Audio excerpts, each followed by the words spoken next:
Hi Ritik Roshan, ನಾನು ಪಾಯಲ್ ಮಾತಾಡ್ತಾ ಇರೋದು. ಗೊತ್ತಾಗ್ಲಿಲ್ವಾ? ನಿಮ್ ಅತ್ತೆ ಮಗಳು ಮಾತಾಡ್ತಿರೋದು. ನಾನ್ ಚೆನ್ನಾಗಿದ್ದೀನಿ. ಆ ಓ ಓಕೆ ಓಕೆ ಓಕೆ. ಏನಿಲ್ಲ, ಇಲ್ಲಿ ನಮ್ಮ ಆಂಟಿ ಒಬ್ರು ಇದಾರೆ. ಅವ್ರು ನಿನ್ನ ಮೀಟ್ ಮಾಡ್ಬೇಕಂತೆ. ಕಾಯ್ತಾ ಇರ್ತೀಯ ಪ್ಲೀಸ್? ಓ ಹೌದಾ, wow, okay thank you.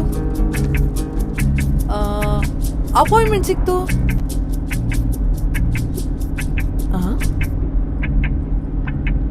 Appointment ಸಿಕ್ತಲ್ಲ, ಹ್ಯಾಪಿ ಹ್ಯಾಪಿ, ಬಿ ಹ್ಯಾಪಿ.